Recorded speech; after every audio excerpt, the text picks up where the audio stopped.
Oh, let me make sure that started. Oh, good, it did. Beautiful. So we're ready to get started. And I'm delighted to have you all here with me today.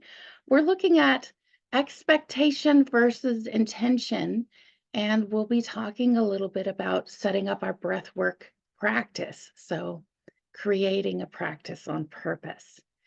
And we'll play a little bit together before we're done. But I always like to start with checking in about how we're doing right now. We're all over the world. Everyone joining today is from a different location. Some of us, it's evening, some of us, it's the morning. So I like to take a breath to honor that we're all coming present together. And Diane will be talking about intentions and expectations. So I'll explain that a little bit as we get started.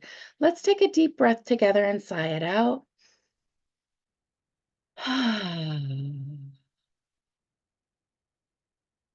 You notice I always close my eyes. You don't have to close your eyes.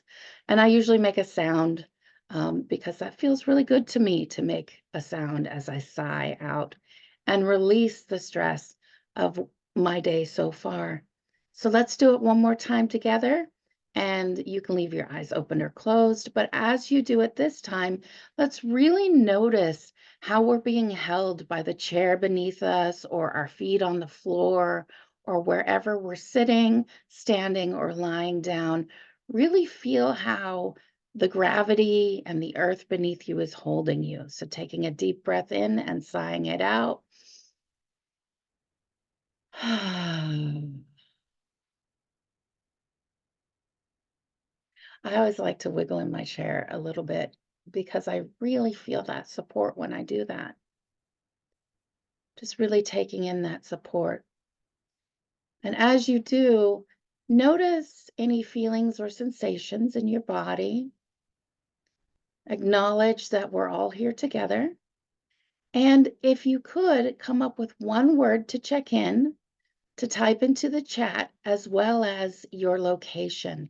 I'm in Seattle, Washington, on the west coast of the United States of America. And my check in word is big. Big is my check in word. So go ahead and type into chat where you're from or where you're located now, and one word, hyper in New York. I love it. Faith in New York City. Happy in New York City. Germany, Berlin, sad. And there's room for both. All the experiences are welcome. The whole range of emotions.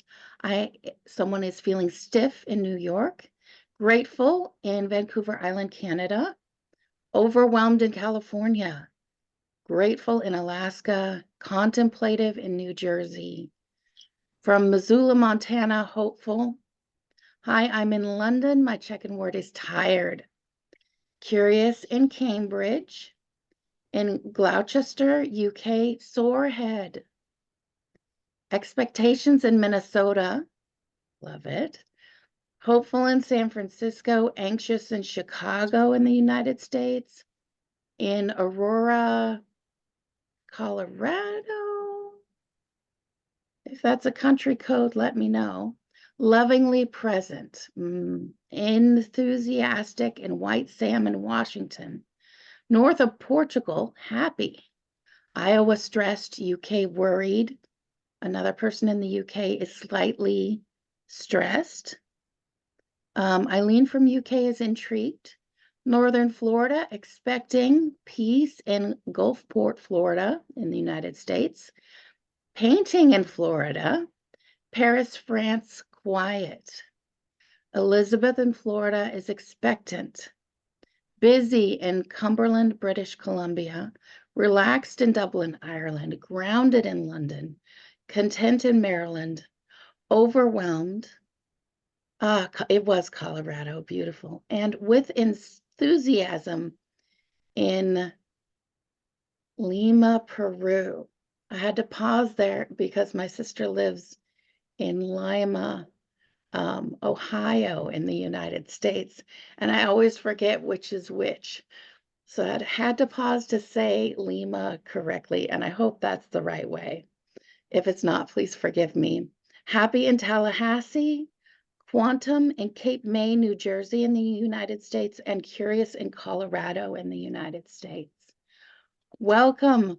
I honor that we're all coming with different emotions and feelings, and we all have different things happening in our lives right now. And I love that we're all coming together. So, talking about expectation versus intention, and looking at that together as we set up a breath work practice, I'm curious how many of you are have been practicing breath work of any kind for more than a year.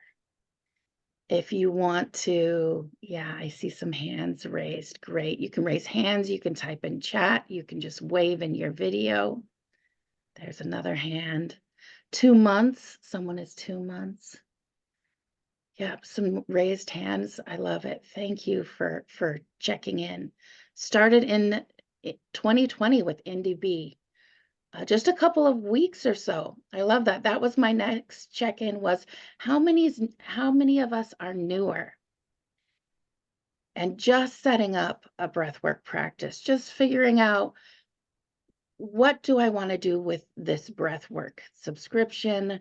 How often do I want to breathe? How do I support myself in the best way? So we have some newbies. We have some people. Patricia's been 4 years. That's lovely. I adore people who have been practicing forever and people who are in the middle of their practice and those just beginning. All of these stages are important times for us, and we get to make choices and work with our practice to set it up so that it supports us in the best way. Some 3 weeks, a couple people new, someone just setting up. 4 weeks, profound, big shifts in life already. Wonderful. I love that. On and off phases for a few years. Also wonderful. Knowing when to practice more, when to practice a little less. Subscriber for a few months, acquainted with holotropic for about 5 years. That's beautiful. And I hope to do it regularly now. That's wonderful. So I'm going back to basics a little bit with the Creative Integration Labs because I want to really support this amazing community and setting up a practice that supports them. And I'm doing the same in my own life, reconnecting with my breathwork practice and investigating what is working for me, knowing that it may shift and change, whether I'm in the beginning, in the middle, or a seasoned practitioner. All during those times, no matter where we are in our journey here, connecting with what we need, connecting with our inner guiding intelligence, and setting up a practice to support us may be something that fluctuates and changes. Maybe some weeks we need to attend 3 sessions a week, and some we need to do every other week. It depends on what we need at the time and what our systems are ready for. So for those of us who are new, our inner guiding intelligence is a core foundation concept where we talk about how that really our bodies know how to heal us. We have so many different things within ourselves that regulate and keep us in homeostasis. We have something that automatically regulates our temperature. If we're sick, our temperature may increase to help us burn through a cold or fight off an illness. If we cut ourselves, our bodies automatically work to scab over and then heal that cut without a lot of intervention.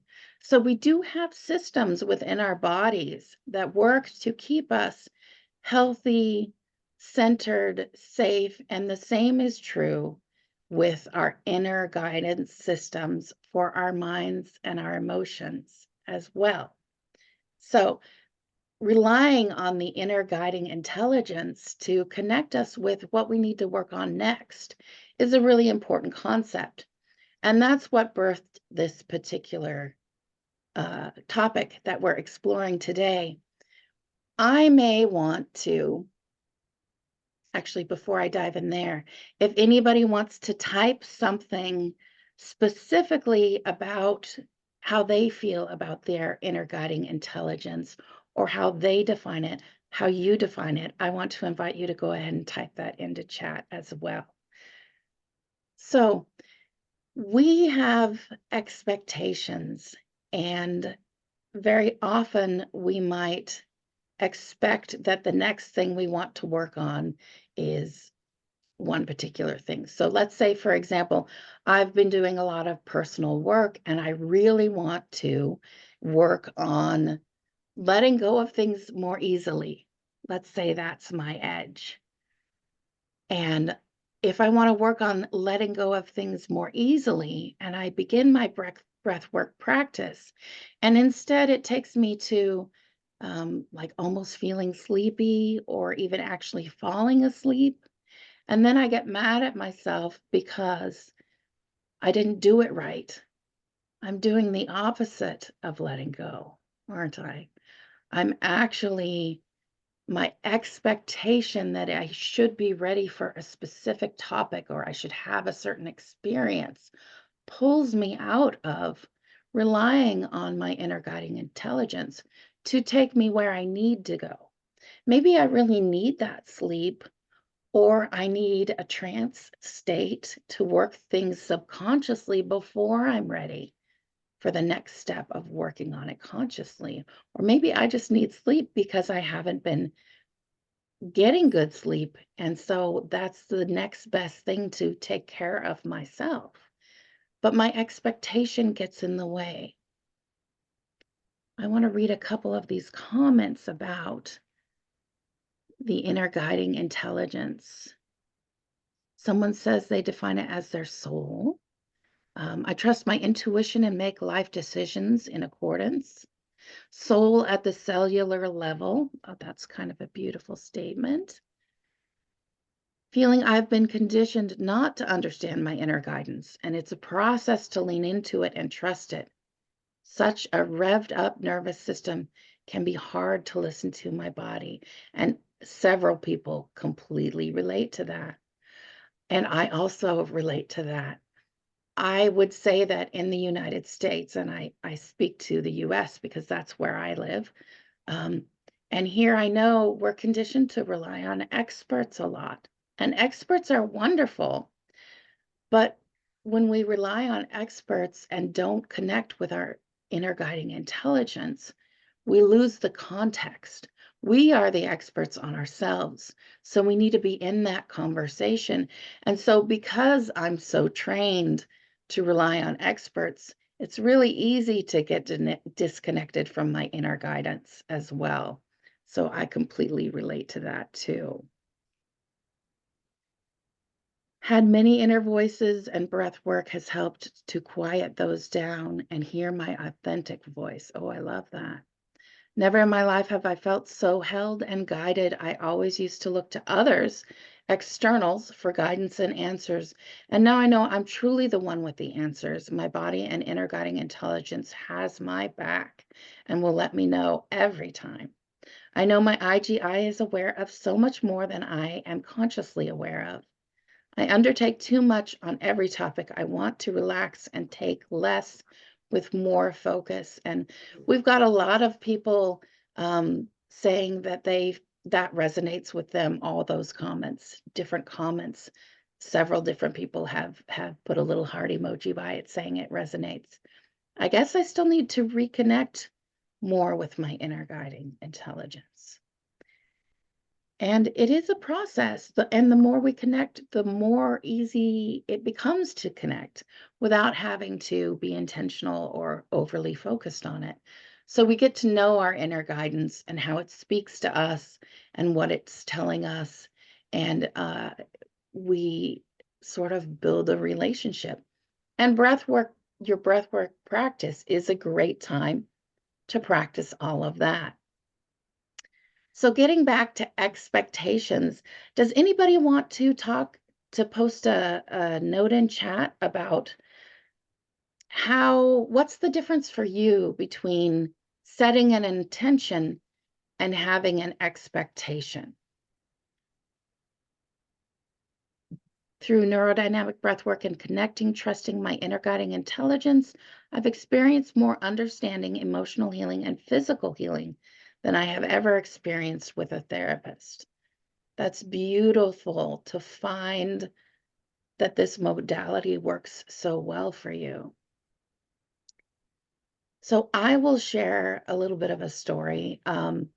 When I think about expectation versus intention, I think a lot about my nephew. When he was a little kid, um, he just did not tolerate if the plans changed at all. If we were planning to take bus number 11, but we ended up walking a few blocks and taking bus number 12, he would have a meltdown because it wasn't bus 11 and he was expecting that it needed to be that bus. It helped him feel safe to know and rely on what he expected. But when the reality didn't match that, he had a lot of dissonance, and it would increase feelings of dissatisfaction, sadness, anger, frustration. And it took a lot of working with him and rephrasing things in ways that helped him to get him to work through that. So we do have some comments here. Lucia says, intention, a wish of path or answer, fixed mindset, not following the flow and therefore getting stuck with the mind. And I would say that was what my nephew experienced a lot. Expectation feels like pressure. Intention feels more aligned and calm. Setting an intention comes with hope. Expectation, when it's not happening, brings sadness. I think expectation comes from the inner child. The intention comes from my more mature parent or adult ego. I love all of these comments. Wonderful. And a lot of other people are resonating with them. When leaders ask, where do you feel it in your body? I never feel anything, and then I have trouble accepting that. That's a great example of how that can be when when I walk people through guided imagery. I do a lot of custom guided imageries. I always say 3 or more things. 5 is best, because it gives people permission to not have it be any of the things I said. So we don't have to match and we don't get stuck in that expectation and have trouble accepting that it doesn't match exactly what they're expecting. Intention is trusting the process, where I'm guided to a certain destination without putting time and conditions to it. Expectations, needing a certain outcome. Love that. Expectation is to expect that my intention is filled and having a hard time to accept that it may be different. Yeah. Wise intention consists of letting go of expectations. They're interrelated, aren't they? I love that you are all pointing that out. That's beautiful. Intention is fluid. Yeah. Intention leaves that curiosity, that moment of, oh, I would like it to be this way, and this is my intention, but ooh, let's see what happens. That curiosity and that play state actually moves us out of our standard, uh, standard thought processes and mental sets. It helps us shift in towards expanded states of consciousness, and it opens options and the opportunity for things to be what they need to be so that we can have the experience in alignment with what is and in alignment with our inner guiding intelligence. Many of my sessions in the 3 weeks were very deep, but I don't feel it actually translating in my life. That is a wonderful statement, and I'd love to come back to that comment. Thank you so much for sharing it. I'm going to loop us back to it before we're done.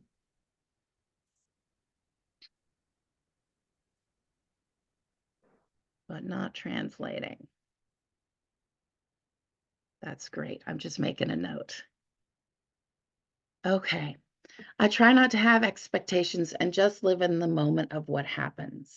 Expectations are rigid. They very much can be rigid. When I was working as a therapist with clients, I have a master's in expressive arts therapy. One of the things I would do is I would plan the next session. I would review my notes from the session before with my client and plan everything I was going to do. I would pack any supplies I needed, and then I would set my bag down. And specifically, as I set my bag down, I would release any expectation that I would even touch anything I brought with me or touch anything I'd planned. And then I'd open up my curiosity and allow myself to be present for whatever showed up in the session. And this served me really well. I was prepared and I was thinking about my client, and then I was allowing them to show up with what they needed to cover, releasing my expectation that it would be anything to do with the last session, and my expectation that whatever theme was arising was what I thought was arising.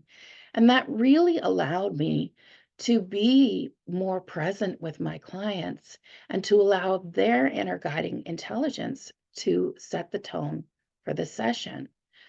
So it was very powerful to work this way. And it does release, though, the rigidity, the intention to be present with what is arising and with what their inner guiding intelligence was bringing forward, allowed me to release the expectations of what I had prepared. So I want to move us next. We've been talking for a while, and we could talk about intention versus expectation in so many different ways. And I will get back to the comment from Rena, but I want to invite us to scribble with the pens that we have. Now, before we start, notice in your body if you're tense when I say grab paper and your two different pens, and we're going to scribble together.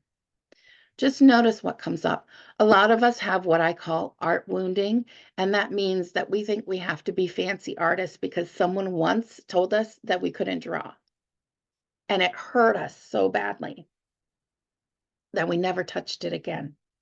And for those of you that experience that tension or that expectation that you need to be an amazing artist in order to use these tools, scribbling and mark making is so powerful. We get to make a mark and we see it on the page. So what we have in our mind is reflected on the page. But when we expect to be artists, we remove this powerful tool from our grasps. And those of us who have art wounding, someone once told us we were terrible or that trees weren't purple or what have you, whatever it was that was said, that comment only hurt because mark making and scribbling and drawing and art is a powerful healing tool for us. If it wasn't a powerful healing tool for us, it wouldn't have hurt our feelings. I myself had art wounding from a art teacher in the 7th grade in elementary school growing up, middle school. And it hurt me deeply. I was deeply wounded and I was devastated to think that I could not be successful with using art. And luckily, I worked with that and was able to reconnect and ended up winning awards in high school for art. But I was so devastated and so hurt and felt like I couldn't draw and I couldn't do anything. And then, and I would say that the skills that I was told I couldn't do, I'm still not so good at those. I'm not an illustrator, but I definitely love moving color around on paper or canvas, and it's so healing for me.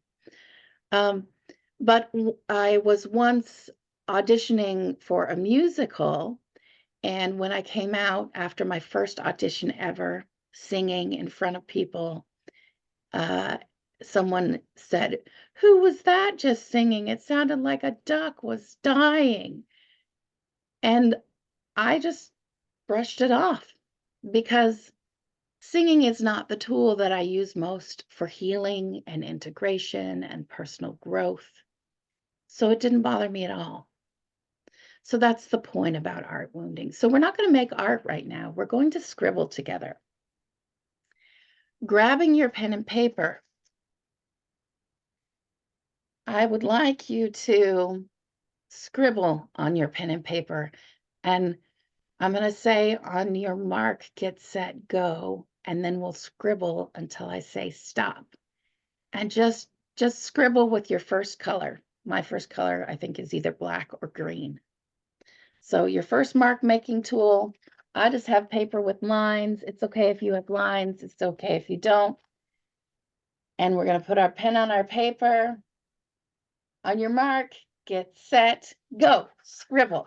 Just scribble and allow yourself to do whatever you want to do.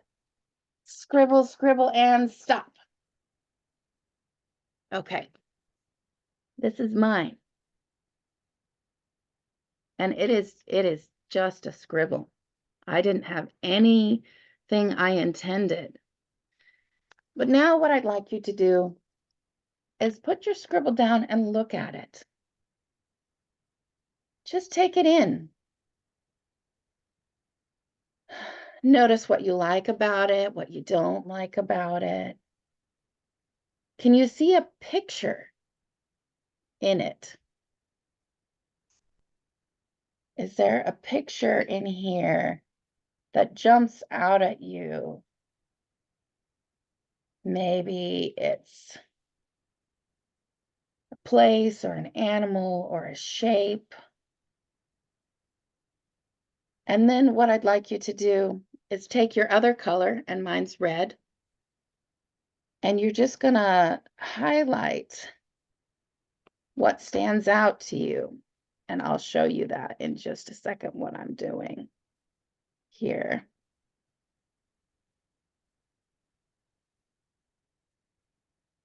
So I've just started to highlight part that stands out for me.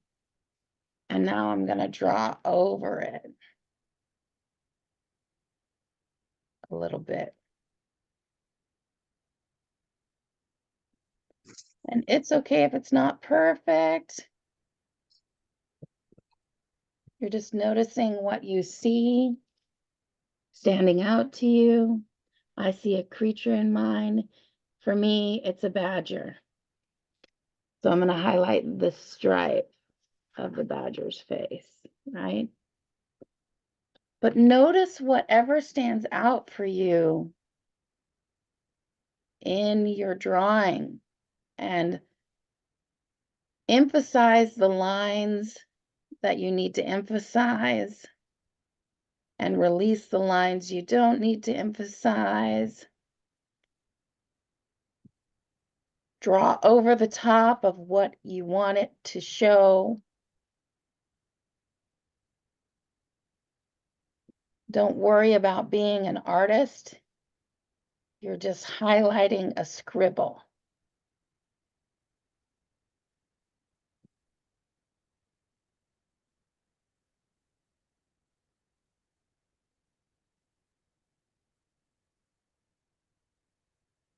And I don't remember what the tail of a badger looks like, so I'm not even gonna put it in my drawing. And it's just very rudimentary. So whatever picture came up. And I'm going to give you a few more minutes to look at your drawing and see what comes out of it. If you only highlight a circular shape or a triangle shape, that's great. Perfect. You're doing it right. If you see a picture and you can highlight the lines of the picture, a guitar, an animal, a table, a chair, a sack of coins, anything you see in your drawing. Just highlight what you notice in it. What picture comes out to you?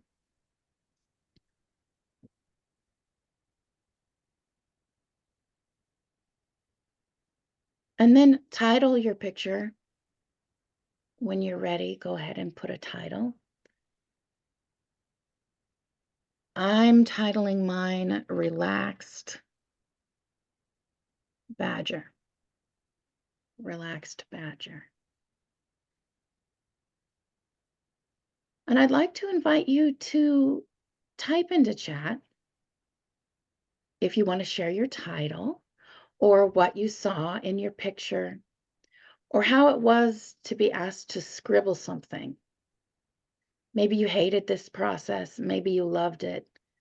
Just share anything you want to share about it before we talk a little bit about why I had us do this. Go ahead and type into chat anything that came up for you or anything you want to share.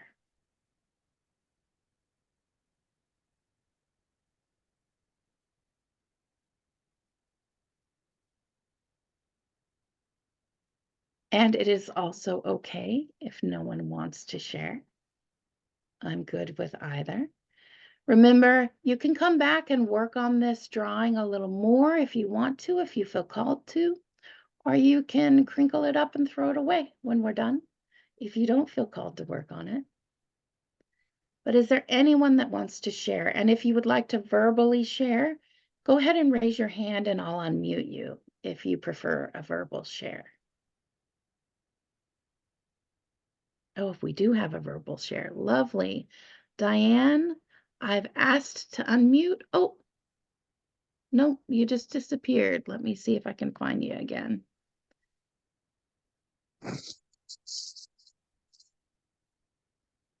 And I've asked to unmute, so you should be able to unmute yourself. Oops, one more time, sorry. I bumped the button. There you go. You should be unmuted. Go ahead and share. Okay, I often look at clouds and see eyes and faces. So when I looked at it, I probably have to take off my blur. Sorry, just a sec. So I saw two eyes right here and kind of a mouth off to the side. And one eye has a triangle in it, and the other eye was just blank. And I just said, I see you. That's what I named it. But I feel like I'm finally seeing myself. I've been on a big journey for a couple of years now, and I realize I love myself now, and I'm not abandoning myself anymore. And that's what I'm learning from the breath work and all the other work that I've been doing. But I feel when you said name it, all I could think of was I mean, that's just what came to me was I see you. I see you. I love that. Yeah. Thank you so much for sharing. I love that. Our next share is Teresa, and I've asked to unmute. You should be able to unmute yourself now.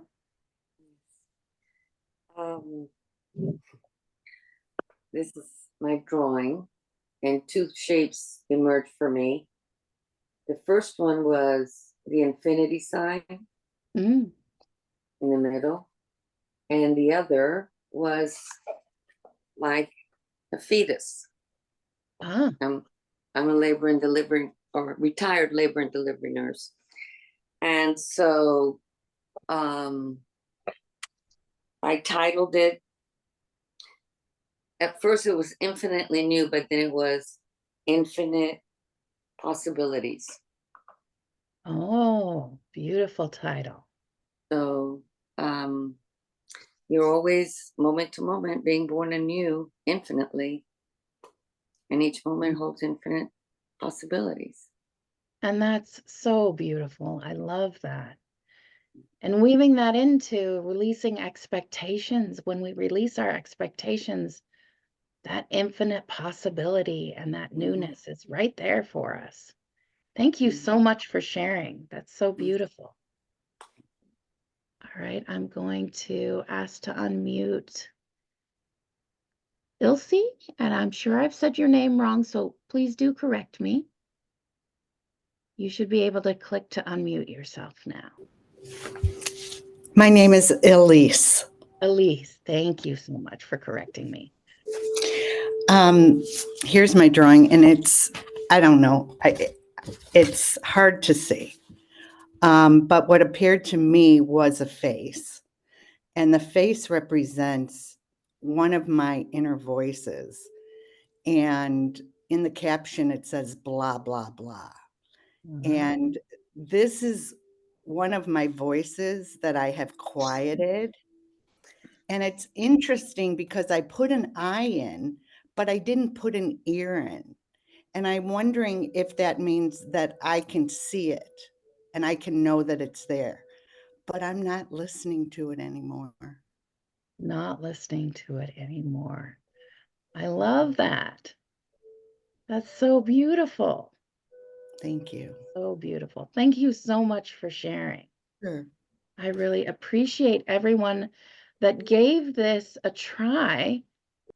And so many beautiful things have come up in just a few shares. That's so wonderful. And that's the beauty of this process of releasing the expectation to be an artist, allowing yourself to scribble, and then having the intention to see what comes of it. You know, setting the intention to find meaning and make meaning. All of this is a process that we can also do in our breathwork sessions. Allowing the session to be whatever it needs to be. And maybe we have the intention to work on releasing things. Setting that intention before your breathwork session and then setting it aside. And that brings us back to the comment I wanted to return to here as we're wrapping up a little bit. That sometimes when we're doing our breathwork sessions, we're not finding that direct correlation to our lives. So some of you may have done the scribble and then found a picture in it, and it doesn't have any meaning for you. That's okay. Sometimes we work with things in different ways at different times. Sometimes we don't need to know, quote unquote, what it means. Releasing the expectation to have to know how it correlates with our life and just giving ourselves the gift of the time that we put in being present to our breath and creating time to have the breath work and join a breathwork session is honoring ourselves and participating in self-care. I was talking recently with some of the admin team, and we were talking about when you register for all the sessions, but you don't attend any. And I was talking about how beautiful that is to me. That maybe on someone's journey, they're at the point where they just need to have the intention to give themselves that self-care moment. And maybe they're not yet ready to come to the session, but they're making time for themselves. How powerful a shift is that if you've never made time for yourself and yet you're signing up for breathwork sessions regularly? Maybe you only make one every 2 months, or maybe you only make one a month, but you're giving yourself the time and the care to register for a session. So maybe you attend breathwork and you have the same session and you just never get past. For 5 sessions, you never get past struggling just to be present in the session and breathe and allow yourself to do the breath work. And that's okay. That's the edge that you're working. And allowing yourself to do what you need to do is a beautiful gift. Releasing the expectation that it has to correlate directly to your life. Some of the most powerful moments for me are being in a trance state. For some people, that can be really frustrating, but I know that I'm not asleep and I know that work has been done. I can feel it in my whole being, that I'm doing work on a subconscious level. And I'm someone who needs that sometimes. As a kid, I would get upset and I would be crying about something, and all my friends would come around and say, "Oh no, why are you crying?" And I would say, "I don't know." And they would get upset because they thought I didn't trust them, but I didn't know. I wouldn't know until after I had cried. And then I would know why I was crying, because I needed to process the emotion and have the chemicals released through my tears before I was ready to process the content of why I had a surge of emotion. So for me, I know that I need to do that work with my subconscious before I bring it into consciousness. And I don't always know exactly what it is that I'm working. Sometimes I will figure it out and be like, ha, that's what it is. But sometimes my life will just shift and it won't correlate one to one. So yes, I'm sorry to hear about the frustration that in these 3 weeks that many of the sessions were very deep, but you don't feel it translating into your life. And then just a tip in case it helps, I think it's good to be present, just being present with that. Just writing down your journey, write down what happened and journal a record of it.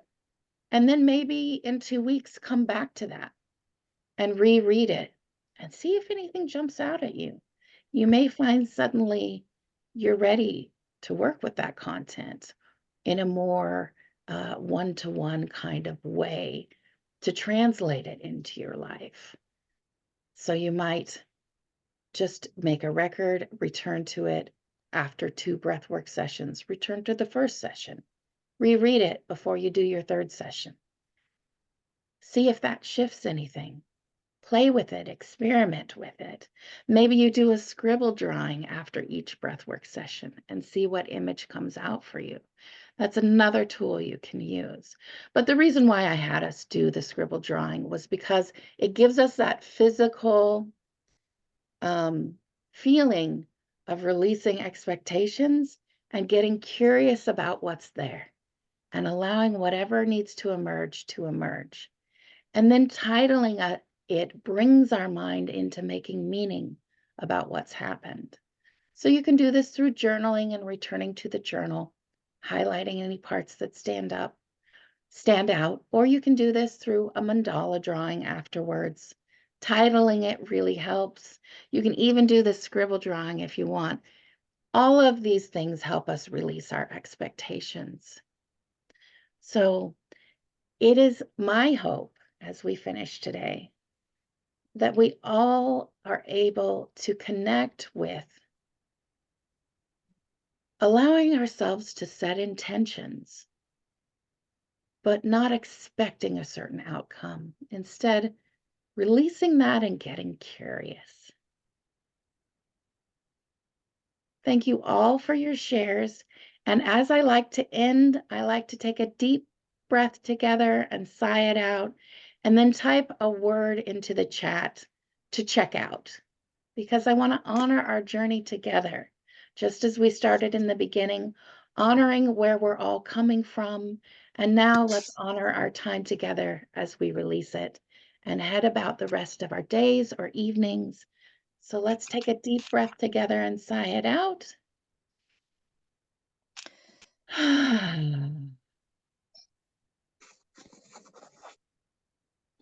Really feel how you're still being supported by your chair.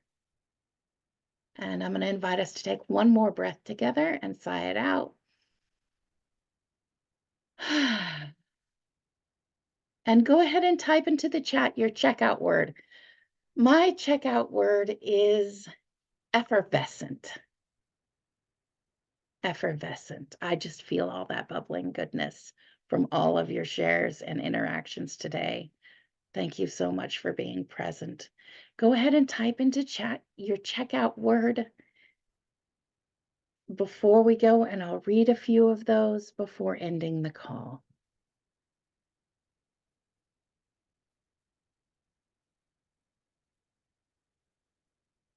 And, oh, there, I had chat stuck and I missed so many things posted, but I will read everything before I go.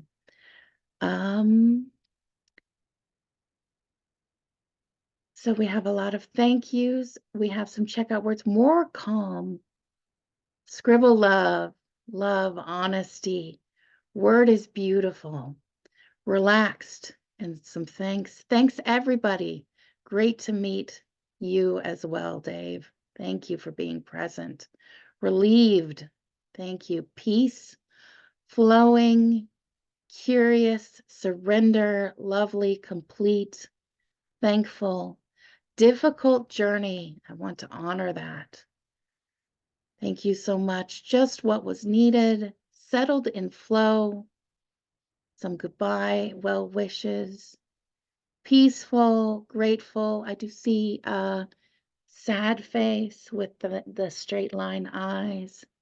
Still, excited, blessed, grateful, introspective, harmony, belly talk, vivu, flow, open-minded, calm, joyful, astonished. That's a great word too. Satisfied, shifted, glad this was recorded. You had to step away. Yes, you can rewatch this for sure. Loved, helpful. Do you have access to past sessions? Right now, sessions are only up for the month, and then they expire when the new session gets posted. But I am in the process of creating some different courses. The first course that's going to be released in the next month, I think, is working with creative flow and expanded states of consciousness, and talking about how to use them to transform your life. So that is coming out soon. And then I'll have a next class, which will be Alive, Open, and Happy. And it will talk about all of those concepts. And I cover some different pieces of trauma and working with trauma. In the expanded state of consciousness course, I do talk about working with depression and anxiety, and why things that connect us with an expanded state of consciousness help us do that kind of work to release anxiety, to lessen depression and process grief, as well as work with trauma. All of that is covered in the different class modules. So those things will be coming out soon. I do love that the recordings are available for a month, but right now, just only for a month. So thank you all for your presence. If you want to continue working on your scribble drawing and play with color with it, please do. Don't be an artist with it, though. Play, truly play, and allow yourself to release that expectation that there has to be a good product at the end, so that you can be truly present to whatever comes up for you. Michael will announce the classes when they come out in the newsletter that he sends every Tuesday. And if you're super interested, you can also email me at admin@breathworkonline.com and say you're interested in the course. And if anything comes up that you need to share, you can always email me here as well. And you can also email integration support if you need some help with what's come up from the work we did together today.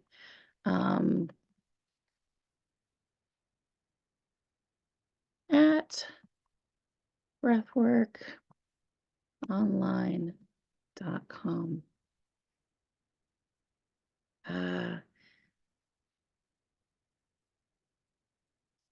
The name of the course, yes, I'm a little dyslexic, So I'm having trouble remembering which words are first. Access.